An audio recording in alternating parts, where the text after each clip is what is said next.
রিঙ্কির রান্নাঘরে সবাইকে স্বাগত বন্ধুরা। আজকে তোমরা সঙ্গে আমি একটা নিয়ে আইছি নতুন একটা রেসিপি। তোমরা পটল চিংড়ি অনেকেই খাইছো, আজকে আমি করুম পটল কাতলা মাছ দিয়ে পটল তরকারি। এটা করুম আর এটা খাইতে খুবই সুস্বাদু। চলো এটা লেগে কি কি লাগে আজকে তোমরা সঙ্গে শেয়ার করি, সঙ্গে থাকো। এই যে কাতলা মাছ আর হলুদ দিয়ে মাখা রাখছি, আর পটল ডারে এই যে খোসাটি ফেলাইয়া 2 টুকরা করে নিচ্ছি। আর লাগবো এদিকে মশলা লেগে ধনিয়া, জিরা, পেঁয়াজ, টমেটো, শুকনো লঙ্কা একটু কালারের লেগে, আর কাঁচা লঙ্কা, আর পুরনো লাগবো মেথি। এই যে একটা মশলা আগে বানামো, যেটা লেগে এই শুকনো লঙ্কাটি আর এই যে ধনিয়া আর জিরা এটা একটু ভিজাই রাখুন, কারণ যেহেতু আমি আস্তা ইউজ করতেছি, তোমরা গুঁড়ো ইউজ করলে তো ভালোই, আস্তা ইউজ করলে একটু ভিজাই রাখলে পেস্টটা খুব সুন্দর। আর দিয়ে দেবো কাঁচা লঙ্কা, টমেটো আর পেঁয়াজ কুচি। এটা দিয়ে একটা সুন্দর একটা পেস্ট বানাই নেব। এই যে এটা একটু ভিজাই রাখুন 5 মিনিটের লেগে, আর এই সময়ে মাছটা আর পটলটা ভাজা নেব। চলো প্যানটা বসাই দিয়েছি, প্যানটার মধ্যে দিয়ে দেবো সরষের তেল। রান্নাটা সরষের তেলে হইব।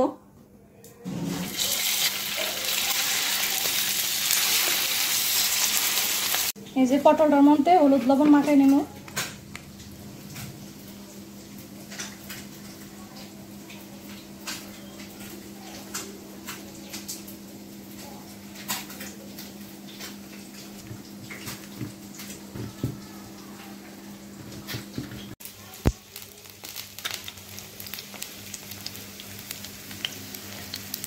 দেখো মাছটি লাল করে ভাজা নিয়েছি, এখন নামাই নেব। পটলটা হলুদ লবণ মাখাই রাখছি, আর মাছ ভাজার তেলটার মধ্যে পটলটি এখন ভাজা নেব।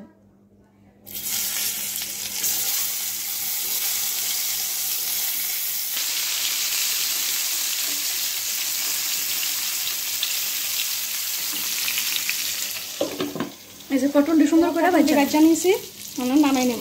মশলাটা 5 মিনিট পরে পেস্ট করে নিয়েছি, আর পটলটা মাছটাও ভাজা নিয়েছি।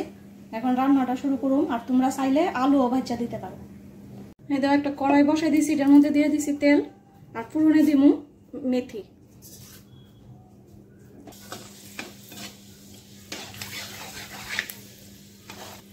এই যে মেথির একটা সুন্দর স্মেল উঠছে, এখন এই যে মশলাটা দিয়ে দেবো।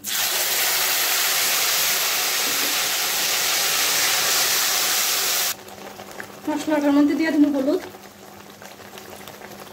আর দিয়ে দেবো লবণ, পরিমাণ মতো লবণ দিয়ে দেবো। মশলাটা সুন্দর করে কষাই নেব।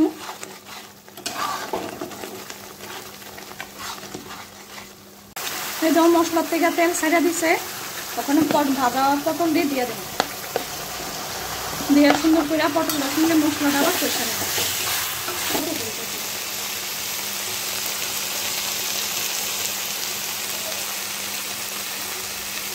এই যে মশলার সঙ্গে পটলটা সুন্দর করে কষাই নিছি, এখন গরম জল করে রাখছি, এটা দিয়ে দেবো।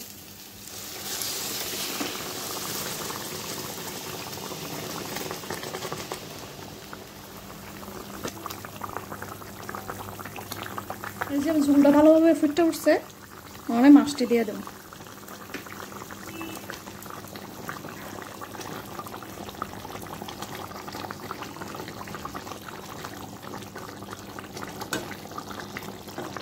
আর দিয়ে দেবো গরম মশলা।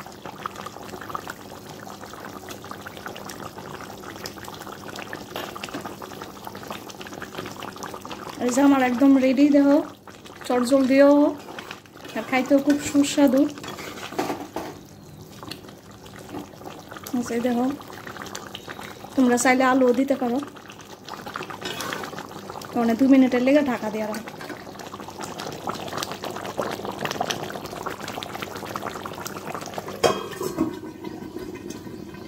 গ্যাসটা অফ করে 2 মিনিট রেখে দেব। এই যে রেডি আমার পটল কাতলা, খাইতে খুবই সুস্বাদু। তোমরা সবাই প্লিজ রান্না করে সেটা কমেন্ট করে আমাকে জানাইও। আর রিঙ্কি রান্না করে এইভাবে সবাই পাশে থাকো, লাইক কমেন্ট সাবস্ক্রাইব করো। আজকের মতো টাটা, বাই বাই।